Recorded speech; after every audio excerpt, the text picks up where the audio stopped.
So she is a junior earning her bachelor's degree in psychology with a minor in human resources. Psychology and wanting to help people who are struggling has always been a passion of hers. Another major part of her life is being part of the Tri-Cities Muslim community. It has long taught Senna three important life lessons. First, people are created in a wide range of skin colors and tones. The fact that this is who they are does not define who they are. Second, that one of the most powerful things in the world is the value of education. Thirdly, women are unequivocally the equivalent of men. Senna defines feminism as the social, political, and economic equality of people regardless of race, gender, religion, or sexuality. She self-identifies as a feminist, more importantly, an intersectional feminist. Senna believes it's vital to discuss topics of oppression and injustice across all demographics. There are many levels of oppression, and being an intersectional feminist means to educate yourself on these levels. How Senna came to identify with feminism was from direct, oppressive comments made towards her. She writes, "There are always people who make derogatory comments towards me because I'm female and because I'm Muslim. I have always tried to educate people on what it means to be Muslim in America, what it feels like to have assumptions thrust upon her before she was old enough to read. She's always tried to explain to people who would listen how it feels to be shopping with her grandmother who wears a headscarf and be followed around a store by employees so that they would not do anything suspicious. She wants people to know what it felt like to be accepted by her peers until they found out that she was Muslim. She wants people to know that it's wrong to label herself as a terrorist and to tell her that she did not belong in her own country." This feeling led Senna to activism, to intersectionality. Intersectional feminism taught her that she wasn't the only person who felt like this, and they had to explain themselves to defend who they were. Whether it be contacting members of Congress, supporting charitable organizations, participating in peaceful protests, activism is a key part of intersectional feminism to her. She has always believed that injustice anywhere is injustice everywhere, and that speaking up is better than saying nothing at all. Yeah. And we have Lexi Rose. So feminism for Lexi is beyond the technical definition. It is the concept of one goal, equality for all on social, economic, political, and personal levels. For Lexi, it has become so much more than just feminism. Feminism is recognizing that other women might choose to make different decisions than her, and it's encouraging them regardless of those decisions. It's passing the mic when another person wishes to speak, taking a step back and highlighting another being's work instead of trying to raise her voice on said subject. It's holding her hands with those who need it, and encouraging those who wish to spread their wings and fly solo.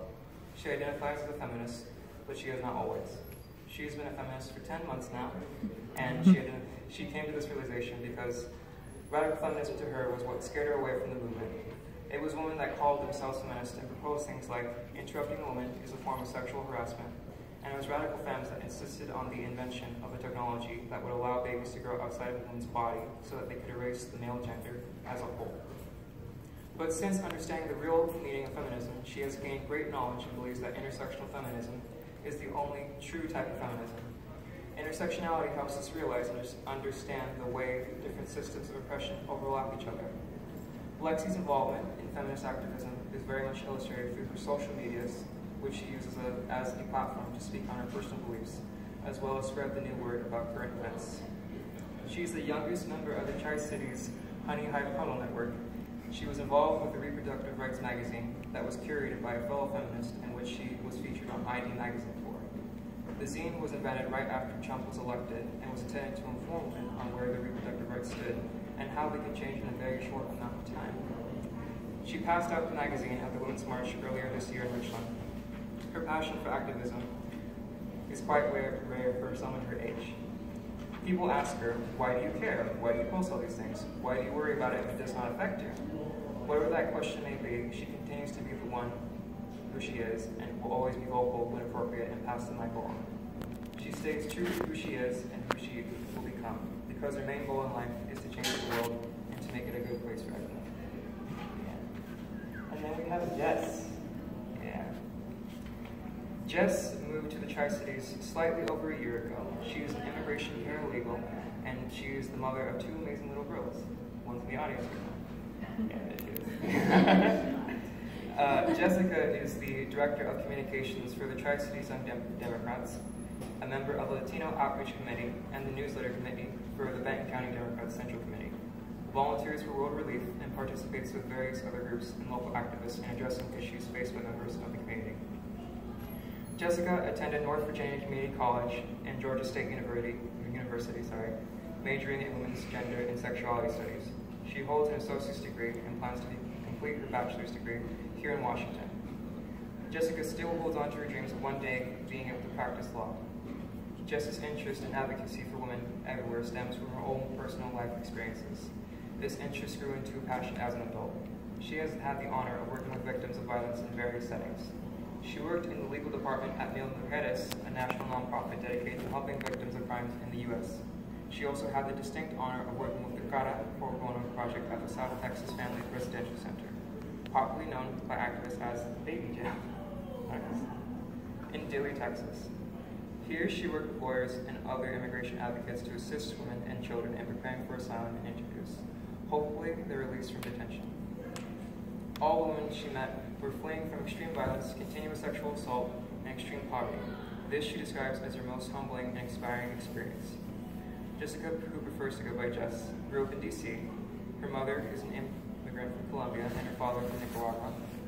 Jess's mother is a major influence in her life, a true fighter. A survivor of domestic violence, she raised Jess and her 3 siblings almost single-handedly. Jess's feminism is born from the experiences she had as a child and teen. It was through her experiences that she learned that, before anything else, she will always be a woman first. Jess is a baby activist and describes herself half-jokingly as a bad feminist, as described by the book Bad Feminist by Roxane Gay. Aside from some of the work that she has been described to do, Jess always makes a conscious effort to help empower women she encounters in her day-to-day life. She shares her own experiences with other women, and within these situations, encourages education and teaching skills that will allow them to advance their careers. Jess strongly believes that even if she changes one woman's life, she's making a huge difference. Feminism is a journey to Jess. To her, it begins with personal beliefs that equality and justice for everyone are core principles in a free society. It is acknowledging the systemic flaws that limit the advancement of women and standing up to them. This is only the beginning. Jess looks forward to continuing work and advocate for women in her community and everywhere. And Ansley. So Ansley is 22 years old. She's from Pasco, Washington, but she was born in Kirkland, Washington.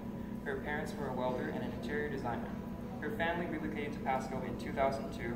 She graduated from Chiawana High School and currently attends college and works towards a degree in political science. Ansley has always had an interest in social justice, but that interest was re-energized after November 8, 2016. She helped found the Tri-Cities Young Democrats and was later elected chair. She has also worked with Franklin County Democrats, Benton County Democrats, and Tri-Cities Democrats. She is also a volunteer with World Relief, working as a mentor for refugee families in the Tri-Cities. She has worked to promote a progressive agenda with 3 central goals of education, activism, and solidarity. Her work so far includes organizing against an absence-only speaker at a public school, working with other activists to ask for a more expansive social media policy for educators in the Foster School District, and volunteer work with children with developmental and intellectual disabilities. One of the most pervasive lies of the 21st century is the falsehood that feminism is no longer relevant. While women in our society do have more rights than their grandmothers, there is still a lot of work to be done. According to the National Sexual Violence Resource Center, 1 in 5 women will be raped, and 91% of those rape survivors are women. Women are highly underrepresented in our government, with only 19.4% of U.S. Congress and 24.9% of state legislatures. As one politician aptly stated, if you are not at the table, you are on the menu. Women are also paid considerably less than their male counterparts. Feminism is a deeply personal issue for Ansley, and she proudly claims the title of intersectional feminist. And then we have Cedar. What? Okay, go ahead. Do you want to? No, I was saying I didn't address my question very well. Oh, you're good. Cedar Kennedy is the descendant of generations of activists from suffragettes to injured workers and labor lobbyists to anti-racism and pro-democracy work.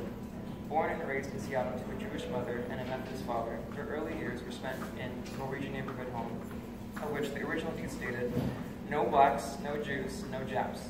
In the late 1970s, her parents sponsored numerous Vietnamese refugees, and their home became filled with Buddhist-folk people. Her early exposure to so many people of different faiths, languages, and ethnicities sparked her own interest in social justice and equality. At the age of 16, she spent a semester abroad where she learned to speak Spanish. By 22, she backpacked alone around the entire island of Jamaica, and that particular trip was the precursor to a college degree in American Ethnic Studies with a focus in African American Studies. Post-college, she spent another year abroad observing the impact of colonial histories of Southeast Asia, including India, Nepal, Thailand, Singapore, Malaysia, and Bangladesh. She has since traveled throughout Central America, including Guatemala, Belize, and Mexico, as well as St. Lucia. These travels and educational background have given her much deeper insight into questions of race, ethnicity, and religion, along with economics, environmental justice, and the complexities of social justice, moral relativism, and political structure. In 2006, she earned her 2 master's degree in acupuncture and Chinese herbal medicine, and in 2007, opened a private practice in Kennewick. Some of the activism she has been directly involved with include supporting the Maca whale hunt and potlatch of 1999, countering the anti-Israel narrative on the campus of North Seattle Community College in 1995. She attended the Battle of Seattle as a peaceful protester against the WTO, marched in anti-war protests during the Bush administration, and supported the Occupy movement. She was a volunteer at the Vista Youth LGBTQ Drop-In Center, has done volunteer childcare at Powwows, raised money for hurricane victims in Central America, and provided free health care to the victims of wildfires in Okanogan County. In late 2015, her activist spirit was reignited by Senator Bernie Sanders, for whom she phone banked, canvassed, and caucused for. She was elected as Sanders' delegate to the Washington State Convention and attended the National Convention in Philadelphia as a guest of the delegation, where she again marched for Bernie and protested along with thousands inside in the convention.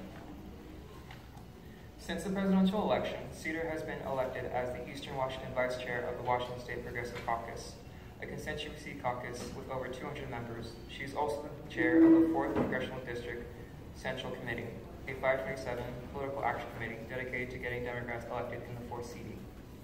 She is committed anti-racist and LGBTQ feminist, known to be outspoken on issues of race, gender, and sexual freedom in America. She is also very proud of her 7 kWh solar array on the roof of her home in Kennewick, which she uses as a rooftop monument to her peace. Hashtag no more war. Yeah. Alright, so let's start with the questions. So the main purpose of this event, again, like I'm stating, for those of you that just are trickling in, is to give an insight of what feminism and intersectionality and having women who come from very different backgrounds of society, talk about these issues and mainly, share their experiences of what it means to be a woman of color or happen to be queer or maybe who's an immigrant, the list can go on and on and on. So our first question will be, let's see here. So within the current political landscape, what can those of privilege do to help people who come from marginalized groups? And we can start with whoever would like to take the mic first. Okay.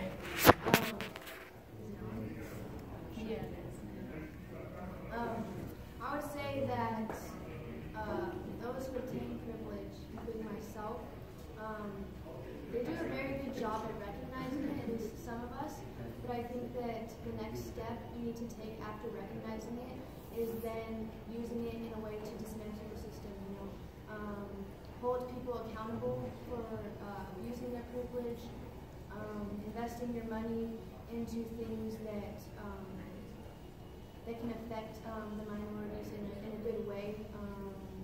Also, I personally like to refrain from purchasing from big corporations and actually just buy from small minority-owned businesses. But most importantly, just hold people accountable for their discrimination or racism towards other people.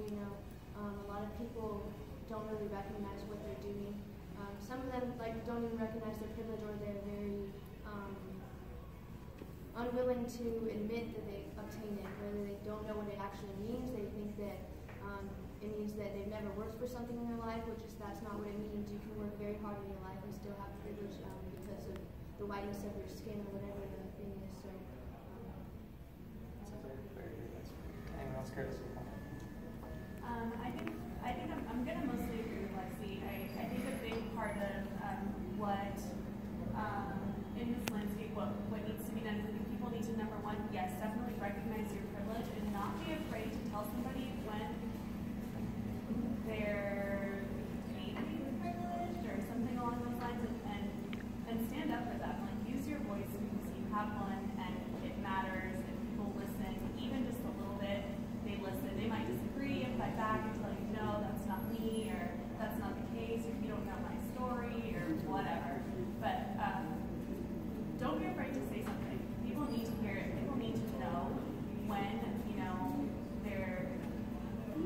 marginalized everything.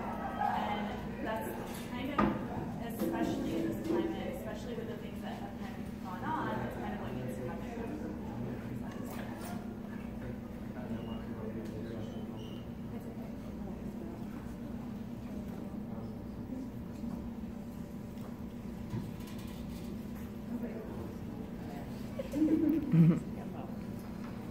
We just take turns going on the podium then. Okay, yeah, I actually had something to say too. Something small you guys can do is eliminate hate speech from your vocabulary. So using the words like retard or lame or, I don't know, like the N-word, stuff like that. Like being active and not using those words because they're really exclusionary can actually, it's a small thing you can do, and telling your friends, hey, if they use those words, not to use those words, can actually make an impact because those words are really, like I said, exclusionary for other people. And another thing you can do is, a lot of people don't know what a marginalized group is, and so like educate yourself on the marginalized groups in your community.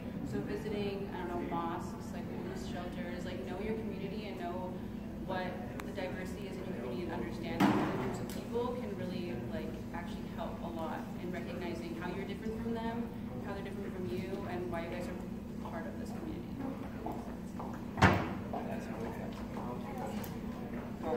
I think it's also really essential that those of us that are privileged, especially those of us that are white, and sometimes we just need to take a step back, sit down, and just listen to marginalized folks, because so often we like, you know I do this, we like to run our mouth and not know what we're talking about. So hear their stories, understand what they're going through, and then after that, lift people who are marginalized up. Sometimes that means, you don't take the opportunity, pass it over to somebody else, but lifting them up and making sure their voices are heard over your own. Yeah, it's like acknowledging what Lex was saying. Great. It's good. It's good. Second question. So women are underrepresented in our government. What do you think is the cause behind this, having so few women in these offices? What are the consequences of it? Anyone care to speak on that? So, What? I went over these questions yesterday and I'm like drawing. But I think one of them is pretty obvious. Like we see lots of men at these tables making decisions for what we can and can't or shouldn't do, and what's going to be accessible to women. And that really sucks, right? And so fighting that is going to be something, and it's not going to be easy. And I think that's just a very obvious consequence. But I think it also, it discourages other women. So not seeing women in positions of leadership and positions of power, so to speak, discourages other women from getting there. And I know Nancy brought up yesterday some study that had been done about girls who start off winning leadership positions and at some point kind of just give up on those dreams and those, or like, I remember being a kid, I was always told that I was too bossy or too opinionated. I come from very typical Latino culture, so my dad used to say things to me like, your mouth is going to get you in trouble, you shouldn't say so many things, or you shouldn't tell people what you're really thinking. And I'm like, well, I don't know, but definitely, I think having other women discouraged, girls discouraged, and young women discouraged is going to be a big, impact from not seeing women in these positions. I know for me personally, I never saw myself in a leadership role until after this election. I didn't think I could speak well enough. I didn't think I was educated enough. And then I was kind of forced in this position of, well, if I don't do anything, then I'm complicit. And so we need more women to step up and say, hey, you know what, I'm going to do this. I'm going to take this leadership role. Even if I don't feel really like I'm qualified, I'm just going to go ahead and take it because that shows another girl that, hey, she can do the same thing.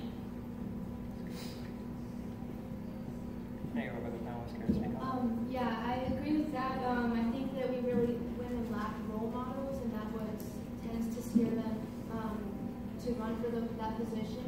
But I don't know. I think that countries like Argentina, Germany, Iceland, they could all act as role models for us since they're willing to elect them. And I think that another thing is that women haven't always had the right to vote, so the country is just less willing, at least it's just less willing to have women in those positions. So, but I mean, we're progressing. I mean, Washington State, 35% of Washington State representatives are women, which were ranked 4th in the country. So I think that's pretty good for the rest of the country. So we ourselves act as role models for the rest of the country as well. So before I move to the next question, I look at the audience right now. They're mainly women. I don't know why men are not here. Probably because they suck. But so it kind of like I'm trying to segue into this next question. So, what recommendations do you have for young women, including these in the audience right now, who are part of college atmosphere, academia,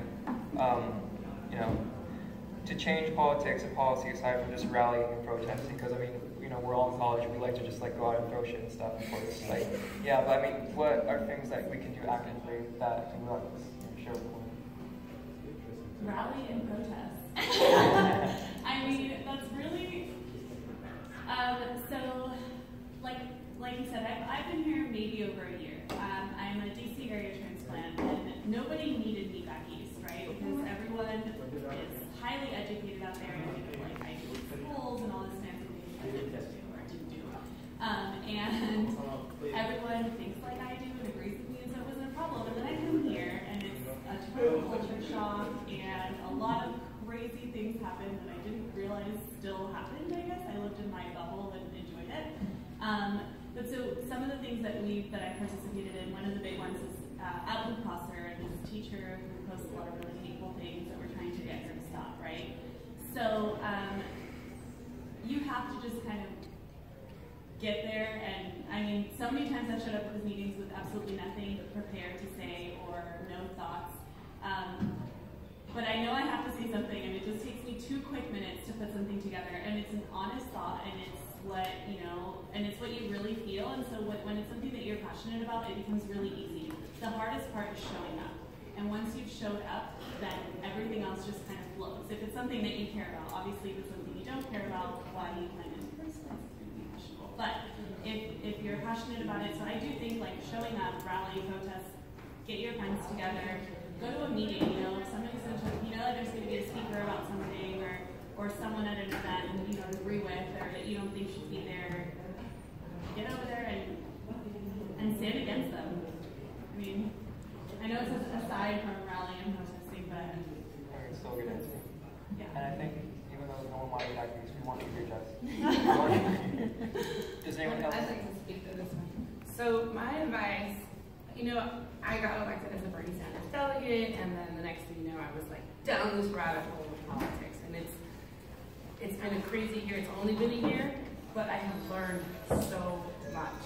And my advice is to get educated on the structure of political politics, like your state and local politics, but also party politics, because even the architecture of the party, who votes for what and who gets elected, and take the long view. Figure out what you're doing and what you want, and take the long view. Because, like right now, we're recruiting congressional candidates for 2018, and we also know like who's going to be voting for the people that redistrict these places, so that we can like reduce gerrymandering. You got to take the long view. You remember the whole controversy around the Electoral College? We're not going to do that again for 4 years. But do you think we've forgotten? Oh, hell no. Like, we're on it. But you're not going to hear about it for another 4 years. But we're working on it behind the scenes now.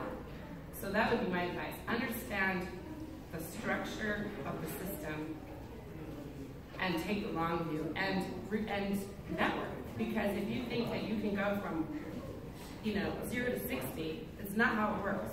You start on a city commission, and then you go to city council, and then you go to commissioner, and then you go, like, it's a stepwise process. I mean, we're in a little bit of a chaotic time because of all the politics right now, but make a name for yourself, run.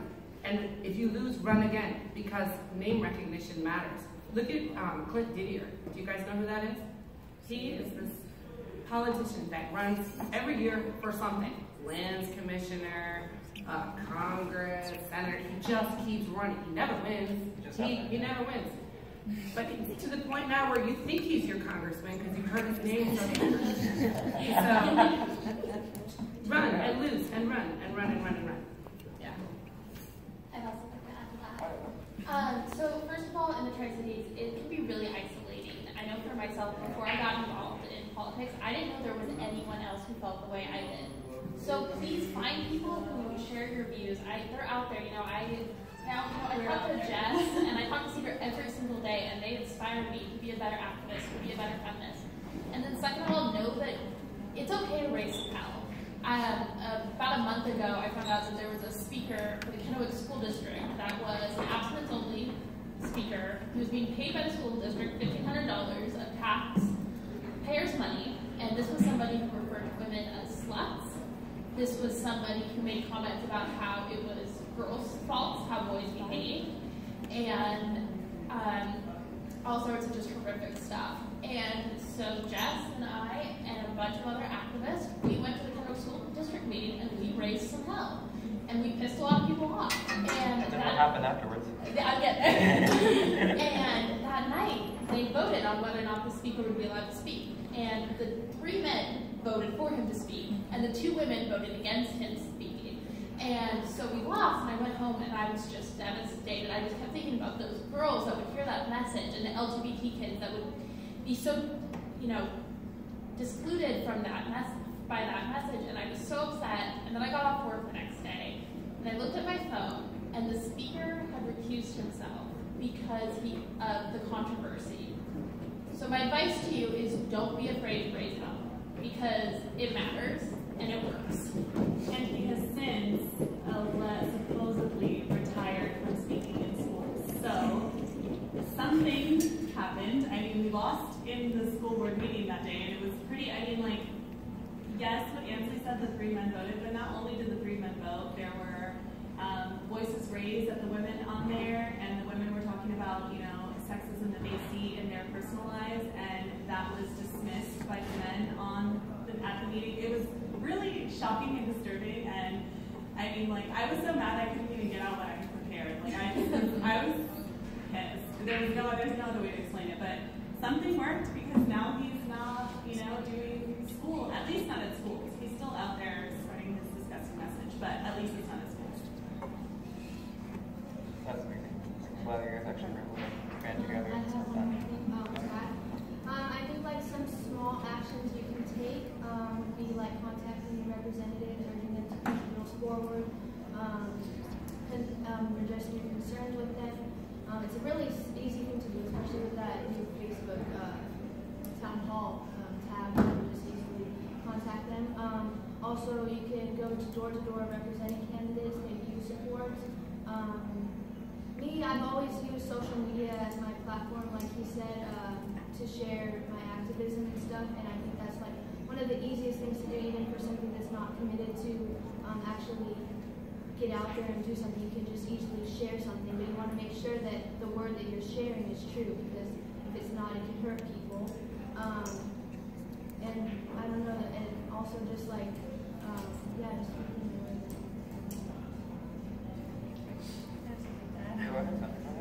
So pertaining to the WSU Tri-Cities community, have conversations in your classrooms. They're sometimes really awkward.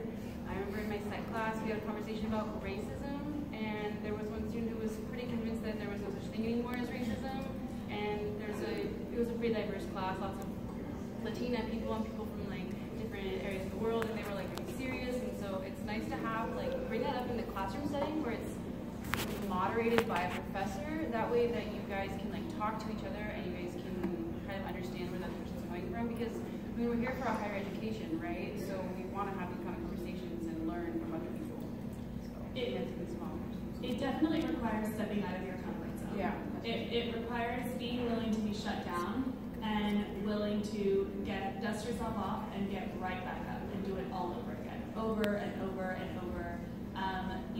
It's funny because I'm now involved in all of these groups, and so a lot of people talk about introverts versus extroverts, and I'm a huge extrovert. This is not a problem for me. But for you introverts out there is room for you in these organizations. There are things that you can actively be doing in these organizations that can help your communities on a local and state, and maybe even on a national level. You don't necessarily have to go and put yourself on the front line if that's not something you're comfortable with. It will require showing up to a meeting where you probably don't know anybody, and people seem to know everything that's going on, and you kind of, the first time I showed up at a meeting, I was like, holy cow, I have no idea what you're talking about at all whatsoever. I don't know what any of these positions are, I don't know how to do it, and somehow I was recently elected as the Eastern Washington director for the Young Democrats of Washington. I don't even know how that happened. It happened like in 12 hours. Somebody said we need somebody to run like 5 times, and I was like, fine, I'll do it. And I went up there, totally freaked out, but won by a landslide. She won the highest margin in that election, by the highest margin, So, just like pointed out. Step out of your comfort zones, don't be afraid, you're all smart women, and just get out there and just stand your ground. And don't let anyone, especially men, tell you that you can't do it, or that you're not ready, or you're not educated enough. You got it. You can do it. Don't listen to that crowd. There's a reason they don't want you talking. So this question I kind of made on the blur of the moment. I have this friend who doesn't really call herself a feminist, thinking that the notion of it is just kind of derogatory. Like, there's no point in having that. You know what I'm talking about. Yeah. So I want to ask you all, what do you say, especially you, Cedar, what do you say to the girls that don't call themselves feminists? Yeah. Especially me. I feel like you just have a lot to say. Oh. I mean, I think that's their right, you know. I support the ACLU. I'm Jewish, and I support, you know, the KKK's right to march. It's the freedom of speech. Right. I don't like it, and I think it's sort of short-sighted. But I don't think gender roles will ever go away. I don't think racism will ever go away. I think it's a woman's right to stay home and be a mom if she wants to.